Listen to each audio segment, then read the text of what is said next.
Couldn't have picked a worse spot to put the stool. It's rocky. All right, get this going here. Well, welcome you to Porch Talk. This is your host, Alan.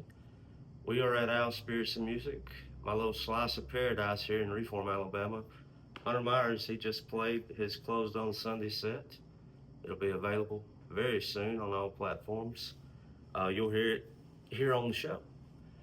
Uh, Man, grateful for you coming out and playing. Grateful to be here, man. You've created, like you said, a little slice of paradise in the place where I least would have expected it. Reform, Alabama. You know the original Porch Fest. If you drove 10 miles north on Highway 17, Yeah. it'd take you to my old house where it all started. I was wondering how far we are from the ground zero, as it were. Yeah. And I mean, we were talking about that the other day. It's like, dude, it's crazy. Like, you're still like trying to do that middle of nowhere shit. Yep. We have chosen the toughest market, one of the toughest markets to try to launch independent music. But you guys at Munson Brothers and you starting out in Kennedy and now doing it again here, man, I see a wave of change happening.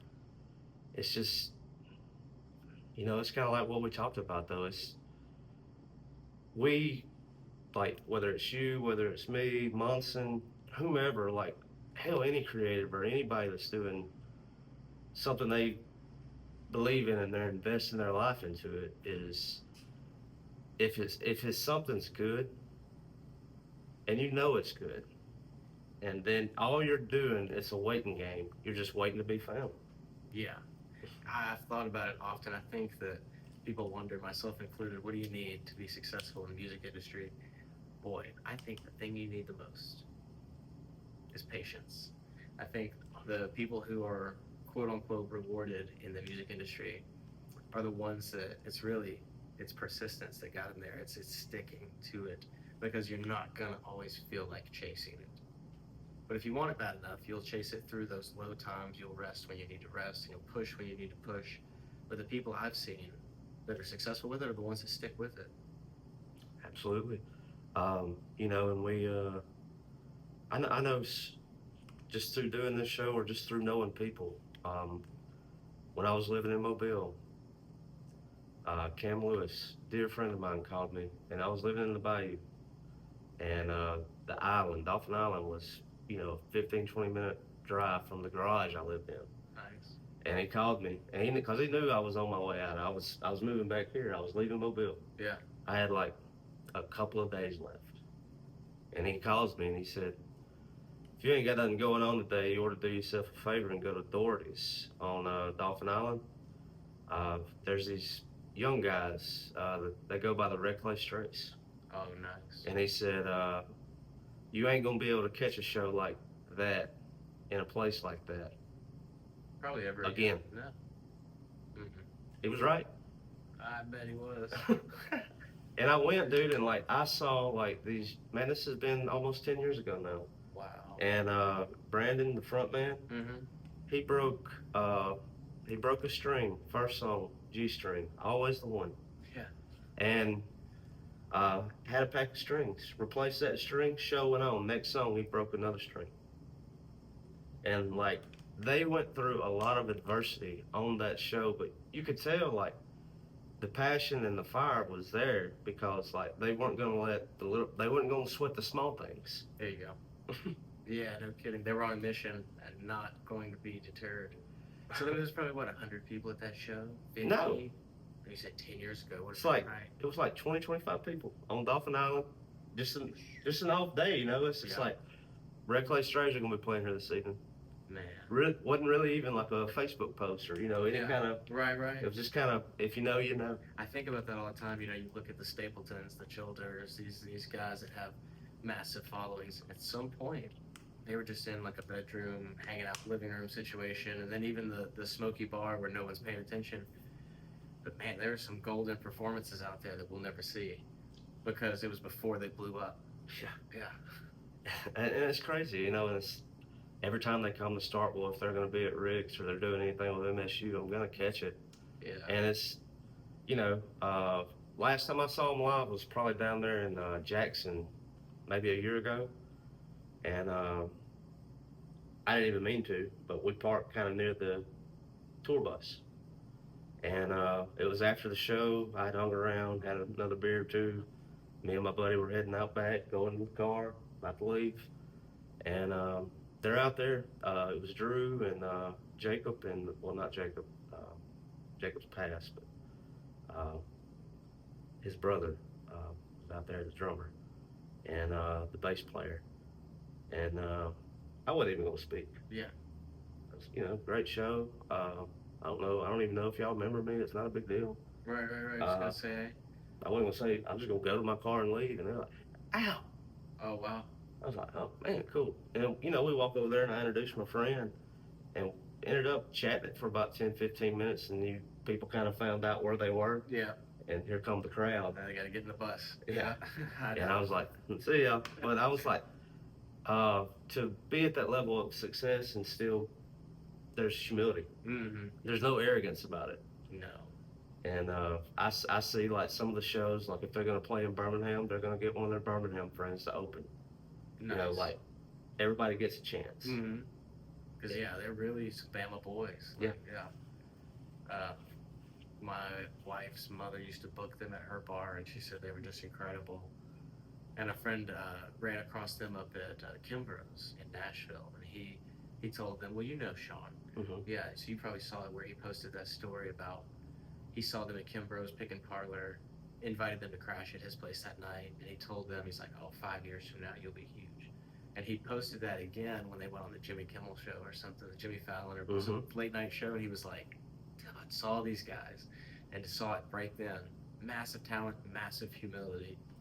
And Sean has had pretty high levels of success himself. Yes, he has. Yeah. And for that to come from him, I mean, and that's another thing. It's like if you're out there, you're a musician, you're a creative, you know this. It's like the pitfalls and the hard times. It usually comes with you're having validation issues, and like that is a guy. I mean, Sean helped me produce the record. He did the mixing to get it ready for vinyl. That's right. And I mean, Abe introduced us, and he was like, "You're a friend of Abe's, you're a friend of mine." Nice. And it's just like there are those things that we really need, and like that whether it's mid or even just of the highest level of talent or even notoriety, is there are people out there in pockets that get it.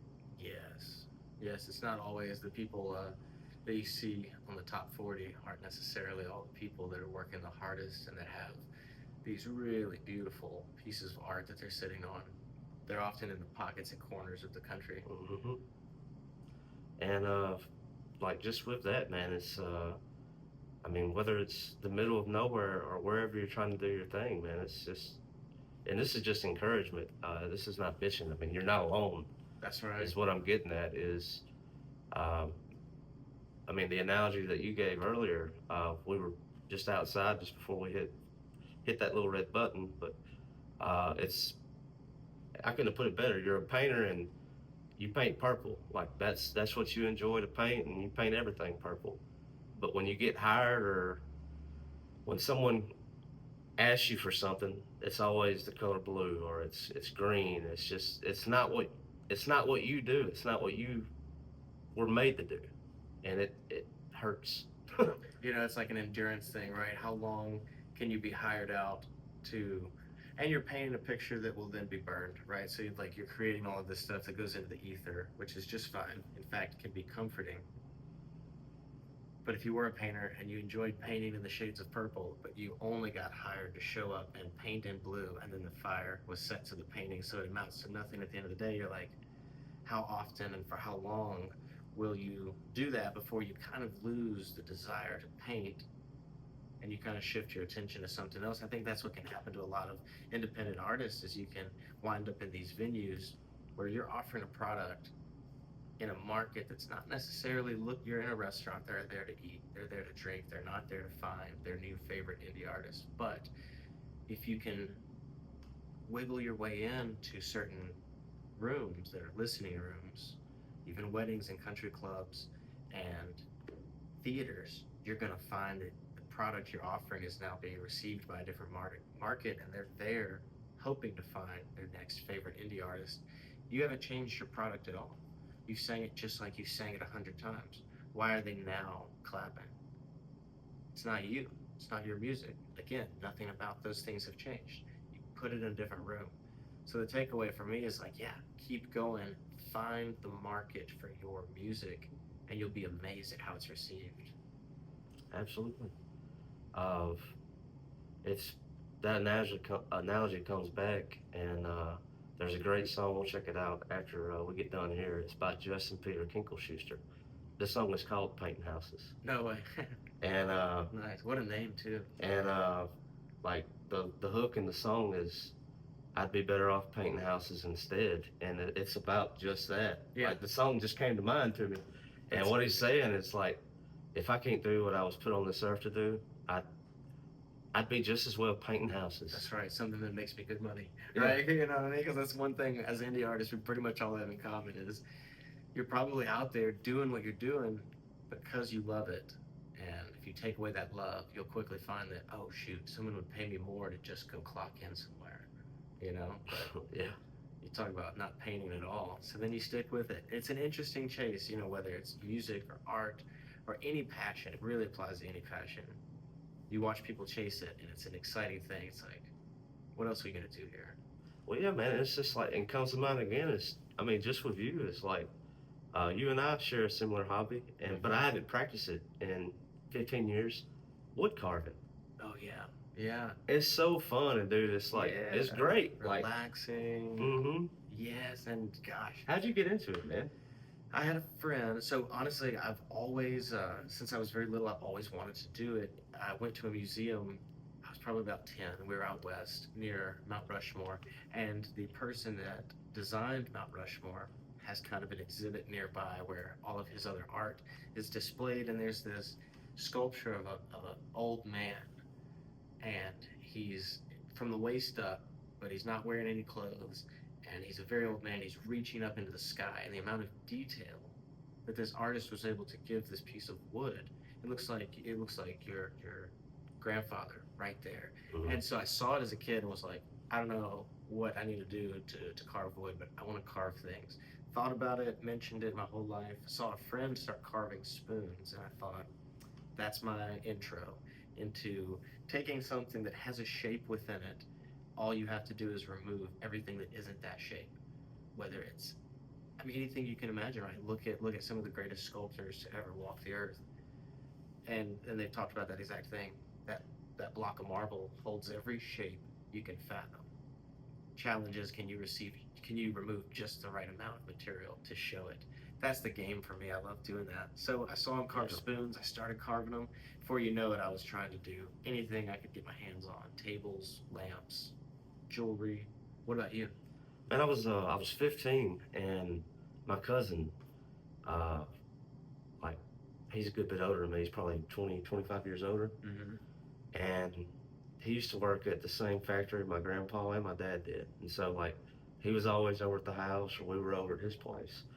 But I had a lot of admiration for him already, and I didn't even know that he did wood carving and things like this. But it took him 10 years, but he built his own log cabin, him and his friends, with his bare hands, and did it exactly the way he wanted to do it. The ultimate dream. And you would go wrap around porch, overlooks a meadow. Mm. You know, it's just a beautiful property. And, you know, I was 15, and I was getting into a lot of trouble. Yeah. We were bored with four-wheelers and trespassing. What's that? Oh yeah. Or if someone did us dirty, we were gonna get them back. Twice as bad. Yeah. And my grandpa saw that, and Jerry saw it. And Jerry came over to the house one day, and he was like, "You like bows and arrows?" I said, "Yeah, man. Like, I love Lord of the Rings. You know, I love anything with archery, Swords. Yeah, I love all that. That's right. I love all that stuff." And catapult. yeah, you got a trebuchet around here, but and he's like, "Well, man, we're gonna do a summer internship while you're out of school. Come over to the house every morning before I have to go to work. We'll spend about 2 or 3 hours each day. I'm gonna give you some reading material. I'm gonna teach you how to make a bow." Whoa. And he said, "We're gonna make 2 bows together. We're gonna start with a very easy wood. a stave of hickory. Wow. And he said, "You're gonna take that stave and you're gonna turn it into a bow. And I'm gonna watch over your shoulder and I'm gonna teach you how to do things, but you're gonna make it." Wow. Yeah. And hickory it's a very easy piece of wood to work with. The second bow was Osage or bodok, a very hardy wood. So hard. And there's a thing, and this was in the book. He made me read. It was on bow making, and they had chapters dedicated to working with Osage and the idea of you have to find the ring and follow the ring all the way down that wood stave. If you don't, when you go to bend it and teach it how to bend, Mm-hmm.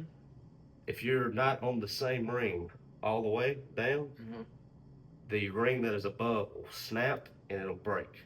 Wow. And so you have to stay on the line.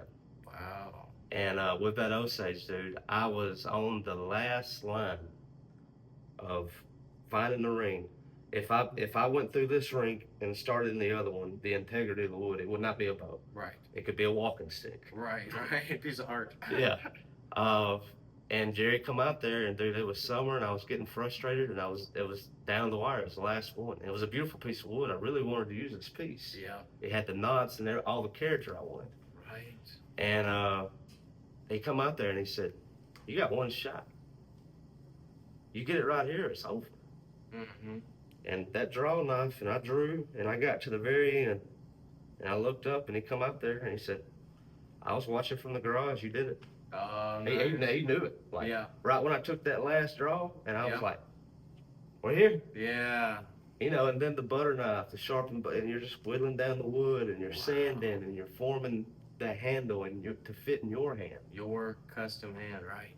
And it was crazy. I'm left-handed. It was a left-handed bow. Mm. The Osage never favored a lefty. Sid Moore, Yeah.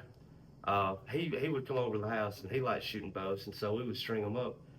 I wanted to gift that bow to him because it shot so well for him. It shot true. Oh yeah. Like right length for him. Yeah. Everything. And these were standard North American Indian longbows. That was the style. I want to go back. I want to get back into it, and I want to take a piece of cherry, and I want to make a English longbow.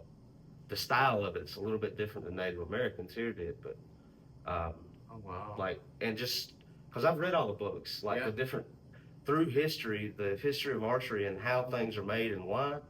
I want to physically know why. When I string it up, when I pull it, Feel what they're talking about. and and then with just with the Indians, dude, like, and I'm gonna make one of these. I want to make one probably out of maybe a walnut, but it's called it's a pony bow, short bow. But guess the draw. How much strength it takes to pull back? 40? 180 pounds. 180 pounds. It wasn't meant to be fully drawn. On the fly while you're on horseback, you just pull it and release. Just a little. It's so strong, it's gonna sling that arrow. Wow. It's not about accuracy. Right. It's like once you're on the bow, you get a feel, you practice. You shot that? Old machine gun. Yes. Yeah. And I wanted to make a pony bow. Like but I want to get back in there and just start learning the craft Do again. it, man. Do it. I've just started getting back into it recently, and yesterday was probably the first day I've spent in almost a year making any art. And I was sitting there, and part of me was conflicted about, like, God, am I just wasting my day? Like, I should be doing something. Then the other part of me was like, this is what you're doing. You are relaxing. You are enjoying. I was wood burning this thing, and I was going so slow and having to focus so hard. But it was good. That's the flow. That's the now, that you're so absorbed in the next thing that you're not thinking about what you said in the third grade or how that meeting's going to go next week. You're just focused on not messing anything up, not getting off that line in that Osage, right? In that moment, you are so in the now that it's like, that is like the essence of life right there. It's like, can we remain in the now, in the present moment enough to appreciate even the small things? And you focusing so deeply on that, I kind of want to get back into woodworking because it forces me to live in the flow, in the now, even for that moment. That's why people do anything. Skydive, surf, anything that involves adrenaline, sex, music, all these things. You're so present. And for me, woodworking takes me there. Same, man. Like reading, I've been getting back into that because I was telling you, it's like I ain't really been. I can't tell you the last time I played my guitar other than like the open Right. mic. I keep it right by my desk at home, and it's for ease of access, and I can't even reach my hand out to grab it. Yeah. I don't want anything to do with it. Yep. And like just having those different avenues is like maybe I just need to find a different way to express. I mean, because yeah, that's with anything. Balance. Balance with anything. If it's only that outlet that you have, you're gonna get burnt out on that and have nothing, right? It's Mm, good to have these different things, but oh yeah, I forgot. I love woodworking. Oh yeah, I forgot. I make beautiful bows. Yeah. Don't need music right now. My soul is calling for fill in the blank. mhm. Right now it's the bows are calling you. Yeah, and lately it's been reading. Like Yeah. I've been reading more. What have you been reading on?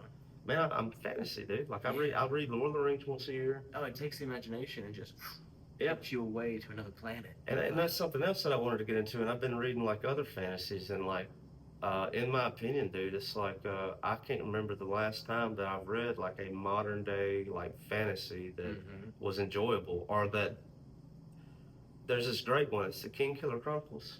Okay, King Killer. Yeah, don't read it because the author won't finish it.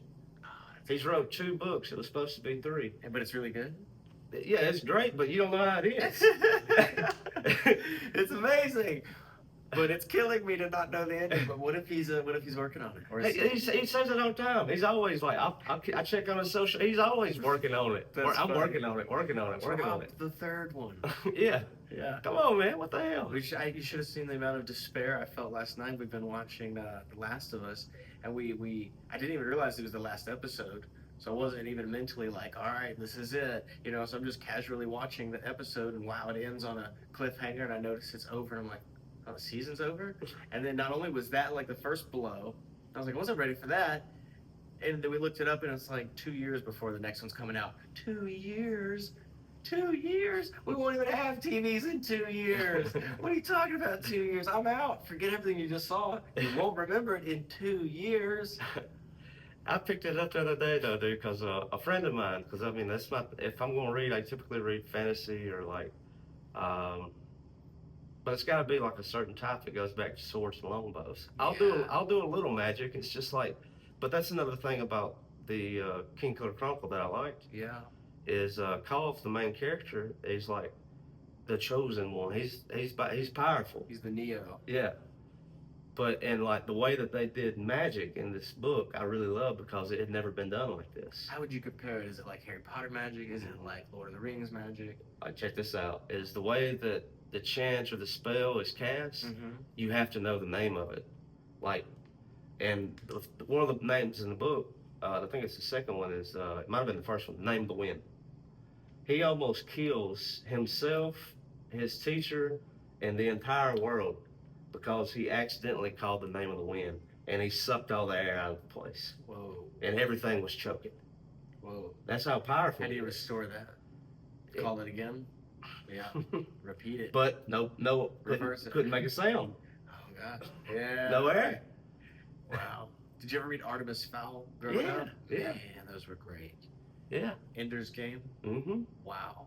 Even the movie was not bad compared to how bad it could People shit on it, but it's not. It's truthful. I was just going to say, it's pretty accurate to the book. And if you don't like the movie, you most likely wouldn't like the book that much more. But I thought the book was intense. It was trippy to hear them talk about the future in this AI game where you're controlling and have unlimited free will in the game. Mm-hmm. Sure, we're not too far away from that. Oh, dude. I mean, you can get an IA girlfriend now. Right. You know, And it's encouraged. Yeah. It's not even like you can find one. If you find work yourself on it. scrolling, you're going to see an ad. It's going to be like, would you like an AI girlfriend? That's going to change things. It's going to be so funny. The wedding industry is like, oh no, how do we pivot? We're all for AI weddings now. Well, not only that, it's like, man, because I wonder this too, it's just like socially. And I do believe like that time we had in 2020 when everything was different and like people didn't go out, and the kids that were coming up that were in college, coming out of high school, that I would say that 17 to 24-year-old range, I may just be in the wrong part of town, or I don't think they go out. I think it definitely, like, everybody at those ages were on a trajectory of like, at that age you do this, and then it just went You left. couldn't. Now it's like, actually, we're gonna stay at home and bake bread. Yeah. A bit of a renaissance.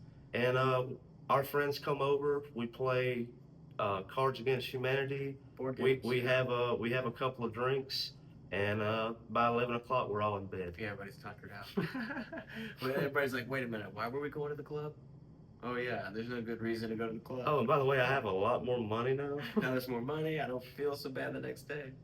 I found myself out on a Saturday night recently, and hopefully I'm playing music somewhere on a Saturday night. But I found myself not doing that, and we went out to a show at Change, and it was awesome. It was so great. I had the best time, and it hit me. I was like, oh yeah, this is why people go out. I was like, no, I was like, I had not done it for so long that it hit me as in like, I was like, oh yeah, I forgot. That's why places exist for people to get together and socialize. Is if you don't do it all the time, boy, it is a special thing to be experiencing live music in a room of people.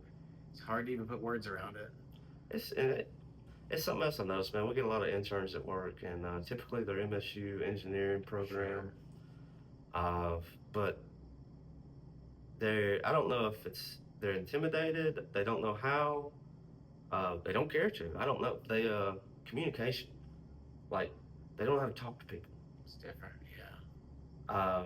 And I was pulling one aside. It was his last week, and I was like, man, you know, you did great. You need me for a reference. Put me down. Uh, you showed up on time. You did what you were asked to do. And here's the thing, man. It's like most people, most kids your age, right? They don't work.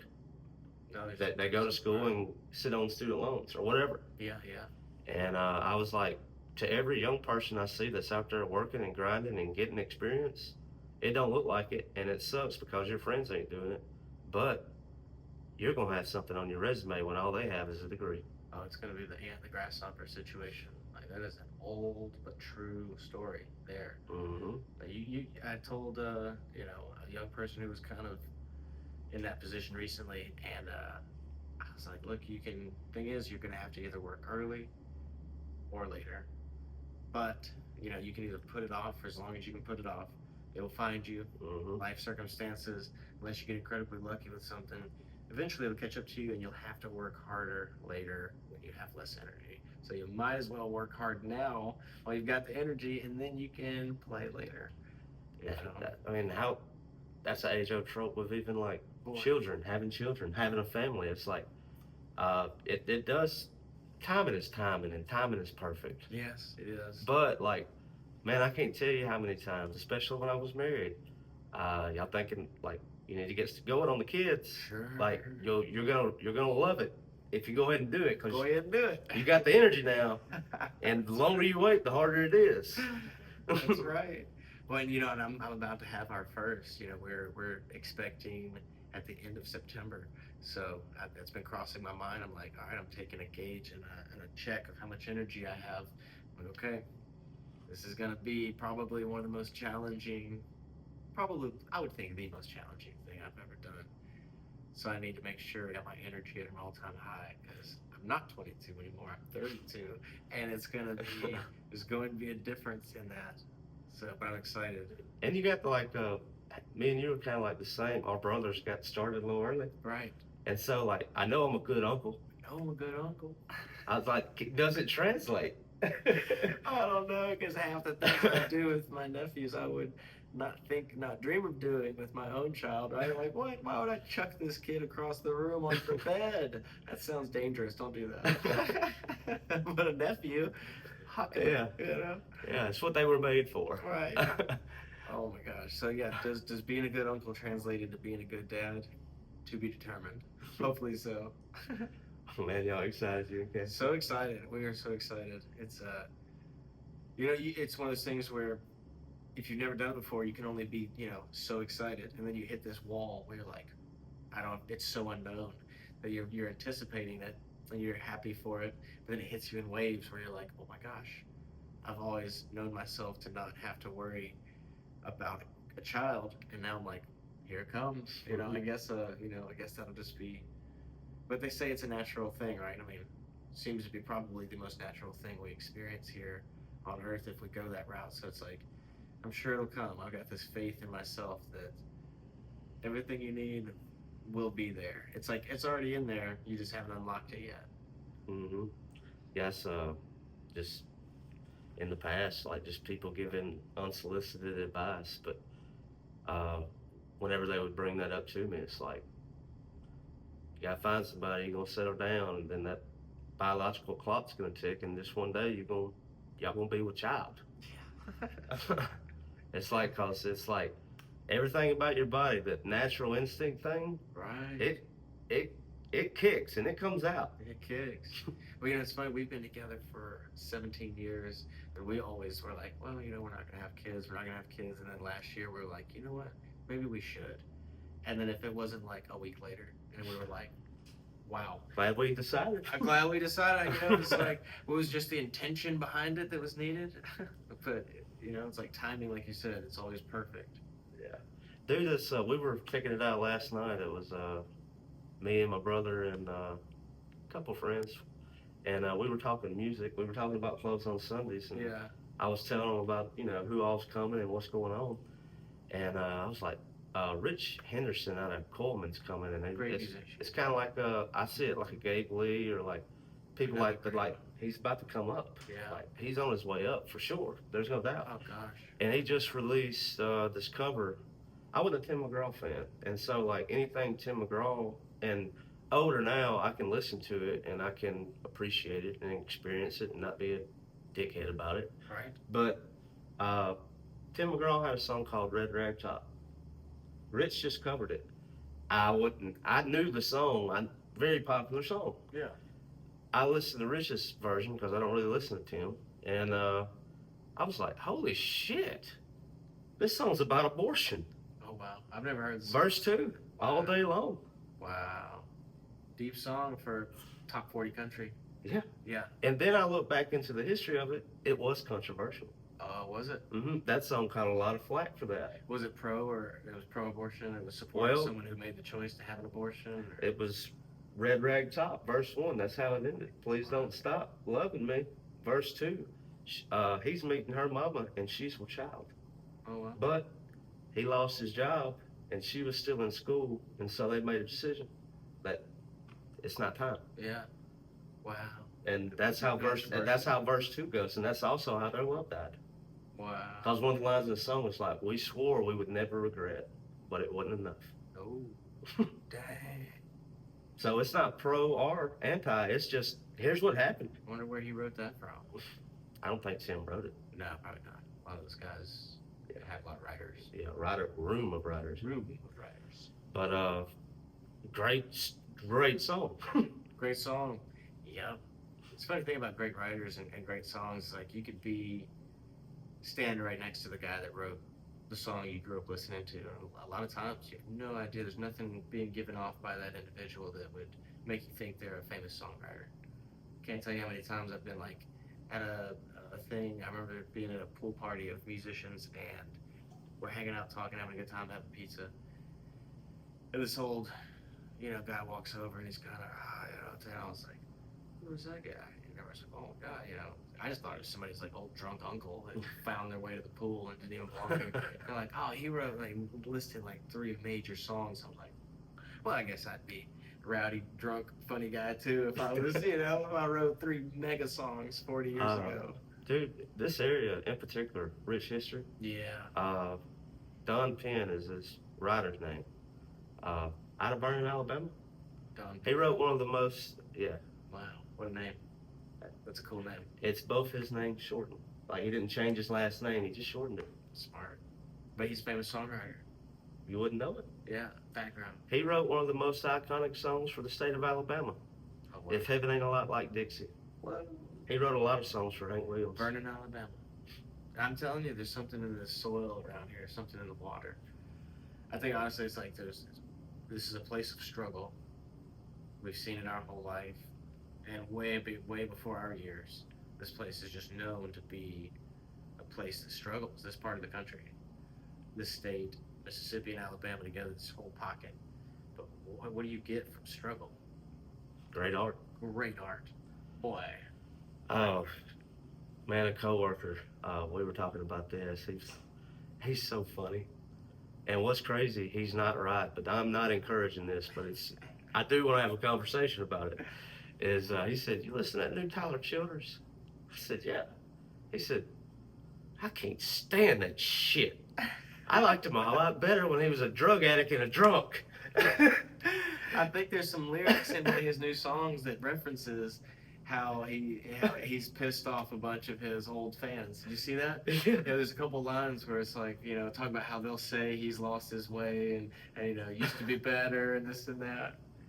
It's interesting to see how an artist goes that route. I also saw it with John Mayer in that, in my opinion at least, he did all these pop songs, and then once he got to the level he could make his own decisions, he didn't do pop anymore. He stopped it immediately and did his jazz trio.